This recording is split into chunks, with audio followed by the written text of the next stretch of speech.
Hi, what's up, you guys? How you doing? In honor of Mother Wendy. Um, this is going to be my episode 6 review of season 6B. The name of the episode is So Ladylike, and this is my review of Love and Marriage Huntsville. Well, the episode opens back up because we're going to get right on into it. We don't have time or a minute to spare in this particular area because I gotta get right on back up there with my feral children. Okay, so let's get right on into it. Let me turn on my Bluetooth speaker, honey, because I don't have a mic. Ding. There it is. So, like I said, we're not gonna hesitate. Now, the episode opens up with Mel and Kiki. Kiki maintains her innocence, and Kiki says, well, nobody reached out to me, not even my cousin. And there is Mel being diplomatic as she is. But we're going to find out later that she shouldn't be. She did not take this time to drag Tisha in this moment. She told her, well, you guys are not in a good place. So that may be why she didn't contact you. She says, though, that Tiffany has invited you to the party, her, baby reveal party. And she said, oh, really? I'm surprised because I know we didn't get off to a good start and we've had our issues, but, Mr. Tiffany goes, Mel tells her the truth and tells her that Tiffany is the one who's concerned about their brands. And so, like I was saying, Tiffany is the one who's worried about the branding.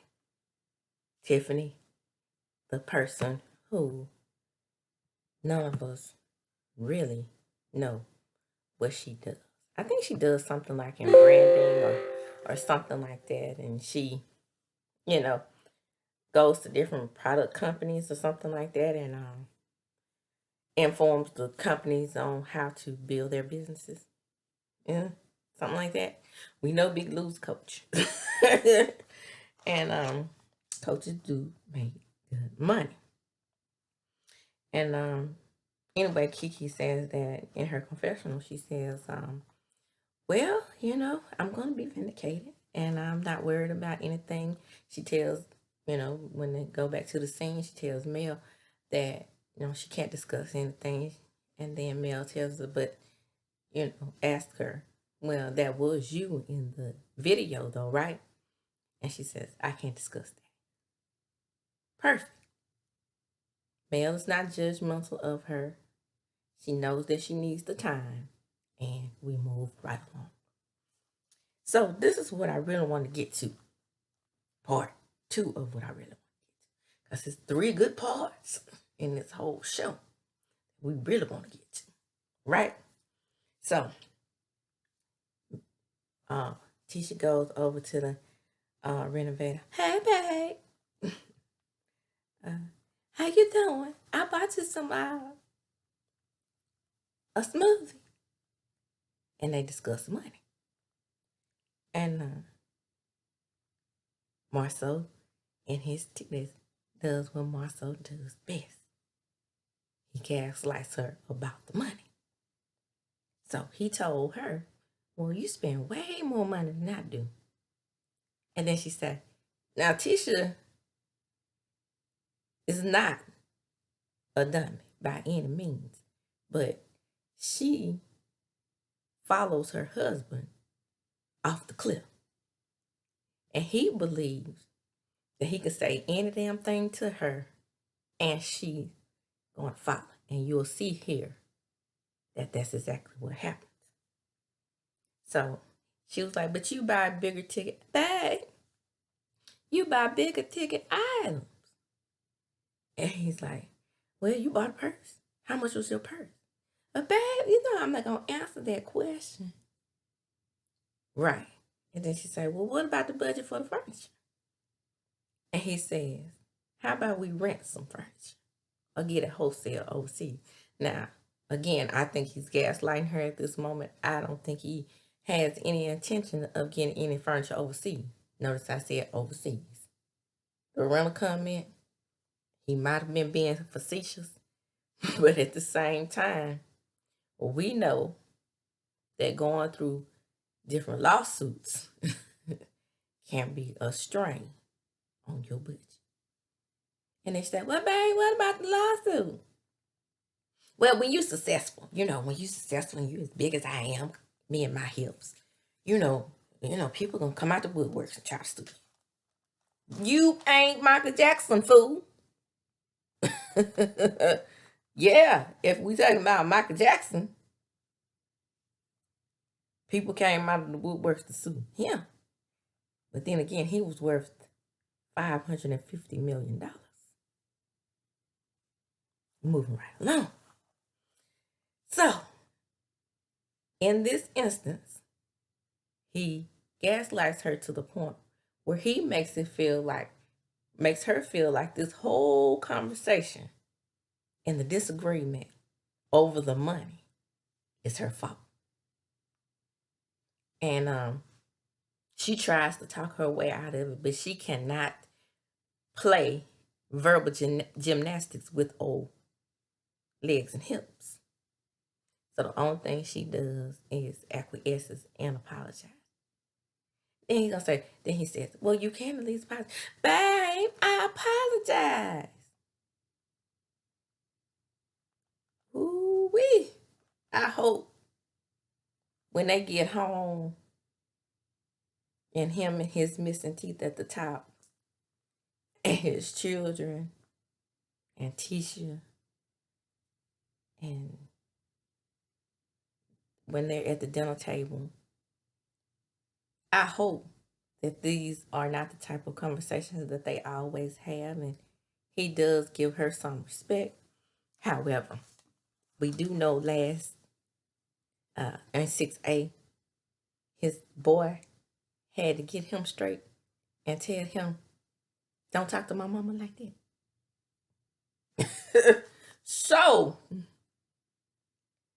we can assume that Mr. Marsau and his hips talks to Tisha like this on a pretty regular basis. Next. Stormy and Tiffany are now pretty cool, and I like their little relationship. It seems to be genuine. And Stormy tells her that, she was glad that she's inviting Kiki to the baby reveal. And Miss Tiffany says, well, I am too, because I just want all the ladies to get together. Now, when is Tiffany diplomatic? And so she's like, she's stressed out, and Big Lou, he's on the road all the time, and she's working all the time. Then everybody needs something, and it seems like she is going through a bout of postpartum. But Tiffany, a lot of this falls on you, babe, because Big Lou pretty much said y'all already had your family. And I think it was a situation where you wanted a baby with him so y'all could have a child together. And oftentimes when you have a blended family like that, you do that. You want children together. And so that may have been what your goal was, but now you're in a conundrum, ain't you? And then Stormy tells her, she said, well, I don't want you stressed out. I'm going to do everything I can to make this baby reveal go smoothly. And she gets in her confessional and says, I honestly know how she feels because I went through the same thing when I had my baby. So I'm going to try to keep this thing as stress-free as possible, even with the ladies. So here she is back in the scene and says, well, she's welcome to come as long as she doesn't steal any thoughts. Well, Tiffany, as junky as your motherfucking house is, and have everything laying around, I'm pretty sure she could pick up something. Hell, you wouldn't notice it was gone. But y'all not having it at your house. You had it at the venue, but I didn't know that at this point. Well, well, well. We get to the dinner with the Scotts and the Fletcher. Oh, yeah. This is good stuff. And so I'm going to be looking down at my notes for a whole good hot minute because I don't want to miss a thing here. Okay? Because I wrote down so many quotes. So here, I don't mind looking down, and I hope my viewers don't mind me looking down either because I know y'all want all the good because that's how I want to give it to you raw and real like I do. So here we go. So we're at the dinner. There's Marsau. He's being a bitch as usual. And he's like, how am I on time to a dinner that I was invited to, but the inviters are not on time? So he's already with the shits. So, Chris, in his confessional, he still has that par here and slime in the middle. Hated it. But Chris is a sexy older gentleman. So here it goes. They start with the small talk. Marsau, how's those TikTok adventures going? And he's like, I love it, man. You know, I'm still doing my TikTok. He's saying, man, you need to teach me some of those dances. Now, mind you, later we find out that Marsau just met Chris, apparently. I'm being facetious. And then Nell just jumps right in. She's like, so you didn't think to invite us to the Black Expo to speak? Marsau says, here it is. I really don't know y'all like that. Nell, what do you do? I thought you were just a pretty lady that spent Mr. Chris's money. Fletch is what he called him. Now, do you call somebody you don't know Fletch? That's like a little pet name, ain't it? A nickname. Right? You be calling him Chris or Mr. Fletch. Saying it's how he is. Older. That's the respectful thing to do.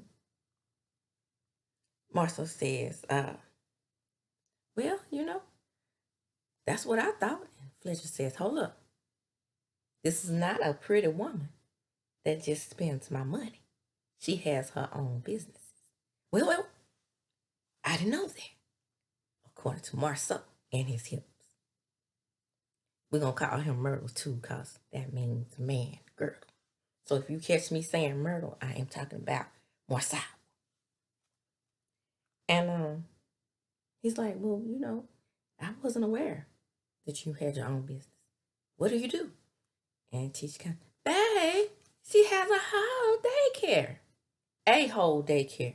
My understanding is Miss Nail has several daycares. So that would be like a lucrative business and a chain, right? Which makes lots of do-re-mi. And then Tisha said, well, we just really kind of know y'all through our other friends who are no longer our friends. Is that right? Go to the confession. Nell and Chris say, well, they must be talking about Mel because they sure damn sure are friends with Martell. And they had lucrative businesses as well. And so Tisha says, back to the scene.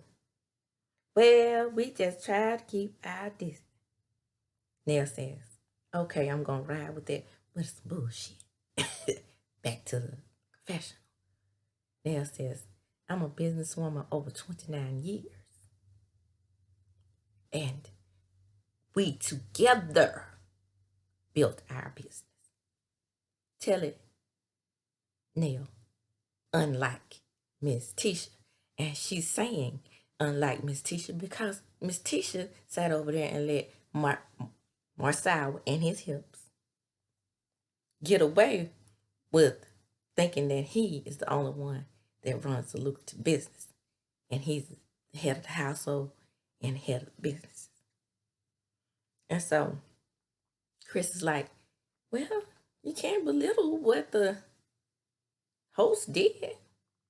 And Marsau jumps in. Where are they now? What? Now, Mr. Holt, as much as I hate him, yeah, I said hate, and his tight suits, and his big old head, he and Mel together brought y'all into scope, from my understanding. And Nell says, wait a minute now. And Chris, both of them say, you can't shade them like that. And Marsau says, well, I feel like I can because what I'm not going to do is pay people who run a t-shirt business. Marsau said, what has Mel done? She hasn't done enough. These little businesses, these little side businesses, these little side hustles are quite new. However, you know who's been in business a really long time and has established businesses? Stormy and Maurice and Kimmy. Let me just say right here, this is also bullshit. Because wasn't it just last week when he also was belittling Courtney? Because Courtney runs the business, hair care business with Stormy. Now, Stormy, Maurice, and Kimmy are the only ones who are qualified to speak. And I'm just not going to pay anybody to promote t-shirts. Hold up. Mel has more than t-shirts. That's low, Nell says. Nell says, for you to be dragging them like that, you sure weren't talking about them like that when they brought you into business. And she's also talking about bringing him into the show. But we're not going to break the fourth wall now. And then he's like, well, my understanding, off up in the confession, they're not the only ones who sell t-shirts. Now, I believe, if I'm not mistaken, not only do they sell t-shirts, they sell other merch. And when I was watching Good Love and Marriage Detroit, when he walked his legs and hips and body up into that venue where he was at the man's convention, I straight believe that he had on a black shirt then, selling t-shirts. And then everything goes around. Tisha, has there been infidelity in y'all marriage? So you didn't see Chris get fronted on by motel hotel about cheating on Nell? Allegedly, it is out that old Chris never stopped. I don't know these people, but allegedly. You know what they say now, once a cheater, always a cheater. And here's the thing, they have been married 29 years, and I think monogamy is very hard to achieve, usually on the man's behalf. Now, with these newfangled marriages, say Mr. Amon and Miss Tatiana or Tiana, they open up their marriages, but yet they still have difficulties. So I'm not sure about that either. But like I said, allegedly the word on the street is that Mr. Chris still has some chicks on the side. I hope not for Neil's sake because she seemed like she's such a good wife. Then back to the confession. She was like, now, yes, we dealt with cheating and we have discussed that, but it seemed to me that Tisha was looking to me for advice. Back to the scene at the dinner. Marsau, no, babe, that's embarrassing. Don't have them talk about their marriage. And then she said, well, after 29 years, I thought maybe they could give us some advice. Don't do that to them. We're not going to talk about that now. We're going to rewind this whole conversation back and discuss, good things. Then gaslight Tisha. And what does Tisha do? I apologize. I didn't mean to, make you feel bad or something like that. Because I just want to know. I just feel like that if it was some infidelities, y'all could tell us something. After 29 years, Nell says, it's okay. I know what you were trying to do. But Nell also knows what Marsau was trying to do. He shut that down because he don't want anybody to know where him and his murder was. Okay. Now, goes to commercial. We're back. We're at the baby reveal. Everything is a damn mess. Poor Tiffany, she arrives. There they are with the Tiffany blue outside. Had her food, didn't they? Had her little sign out there. And she was, oh, my goodness. Everything looks so nice. Until she enters the building. She enters the building and balloons are in a bag. The tables are not set up. And she says, on her baby reveal now, and she's paying people at the venue to handle this. What can I do to help? Baby.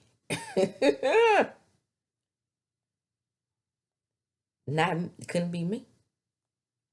Then Tiffany hands Stormy arrives. And then Tiffany hands Stormy her pink glove. And Stormy's like, why are you helping these people? Right, Stormy. Because, they had this big thing that they had to do, and it was raining, and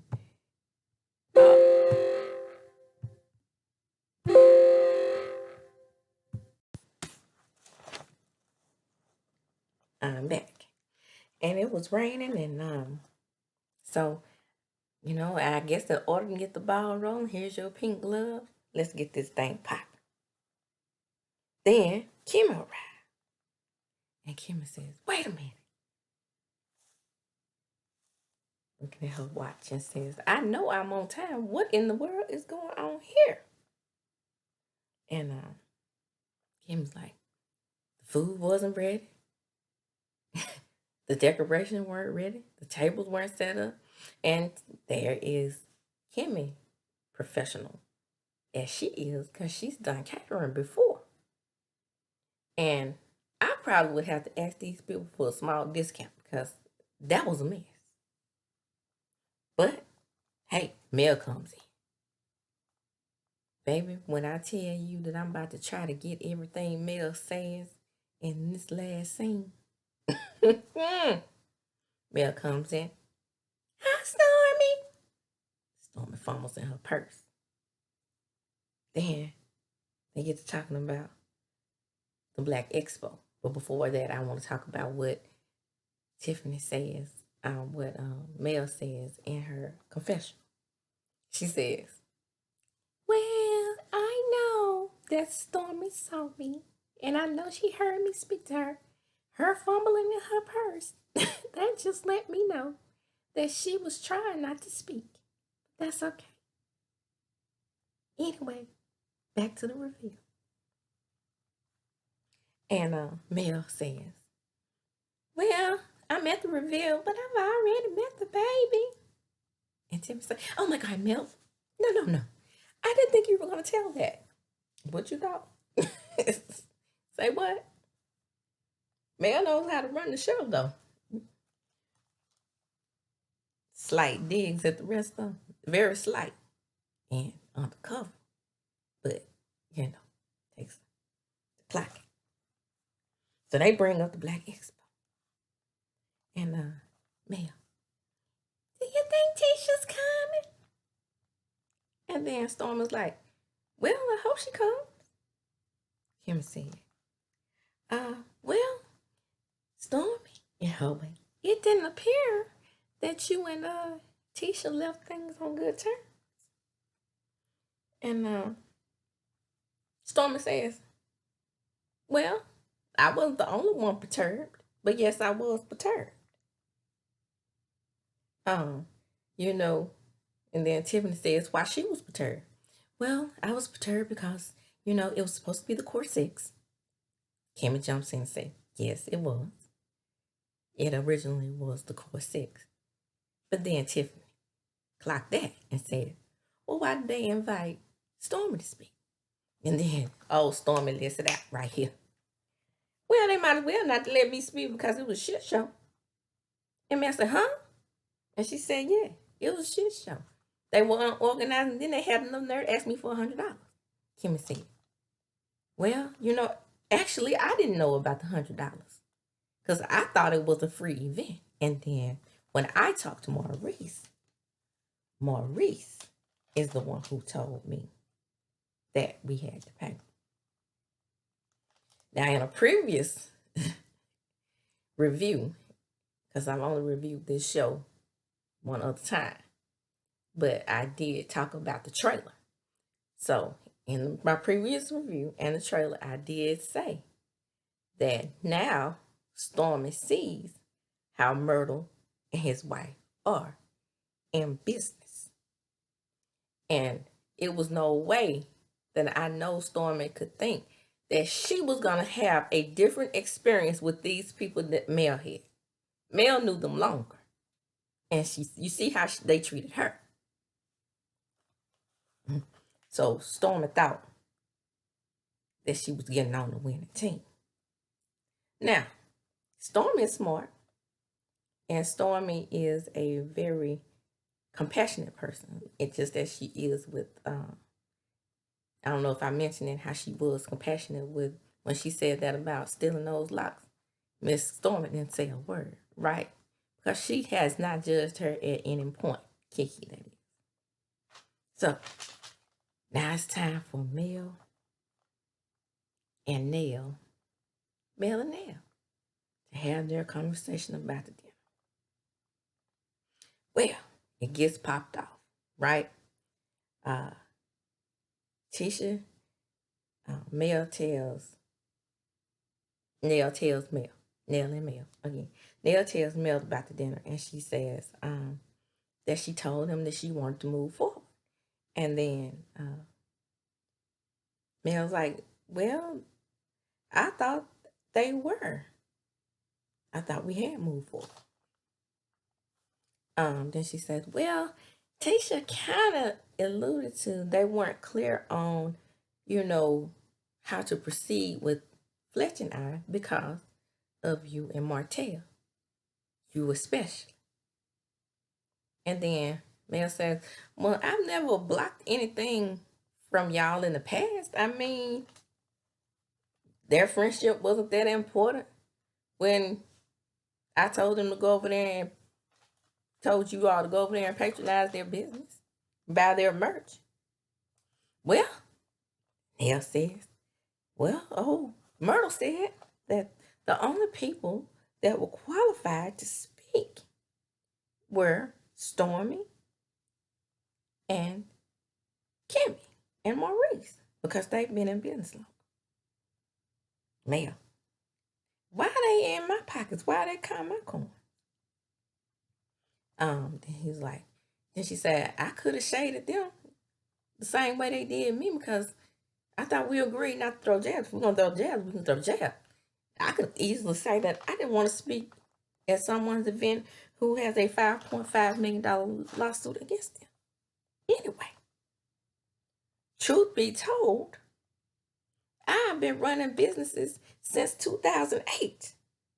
Why are you so worried about what I'm doing? Just be happy about the coins that I've been putting in your pockets. Then Nell says, yes. And then Mel says, they should be thanking me. And then Nell says, well, I told them that you did more than t-shirts. And then Mel said, hold up, that doesn't matter. Last time I checked, they sold t-shirts too. And they split the screen. And they show all the merch that the blacks over there. Hey, I did that on purpose. Scott Point 1.0. Then she said, and also the last time I checked, she sells mugs. It says that she's the blueprint. So they can't talk about me selling t-shirts. Mel running them now. Running down on them and breaking for a while. She don't give a fuck at this point. Then she says, I'm quoting, because I told y'all I was going to be looking down and quoting. I put several checks in your pocket. If you didn't want to pay me to speak, that's your choice. I didn't even take it personal. But don't try to low-key attack me on the slide. Nell says, he did. And she says, well, I think it's pathetic and absurd that these black men try to belittle what I've accomplished and what we as successful black women have accomplished in this group. And I'll tell him that to his face and sing, baby. When I tell you that Mel dug down deep in Myrtle's soul for 2 whole minutes, because I was rewinding it back and pausing to make sure I didn't miss a thing. So it was 2 minutes and 18 seconds where she rolled them down. And Marsau deserved it. And when she meets with Nell on the next episode, she lets Nell know my problem is not with Tisha, it's with that husband. Okay? Now, I'm going to close as I do. That was a good episode to me. And I would rate it on a scale from 1 to 10. I would rate it a 9.9. And I could do that because a lot of people don't like you to put points in there. But it would have been a solid 10 for me. But I don't give anything a perfect 10 unless I'm just has to be up there. Mel's read, though, alone.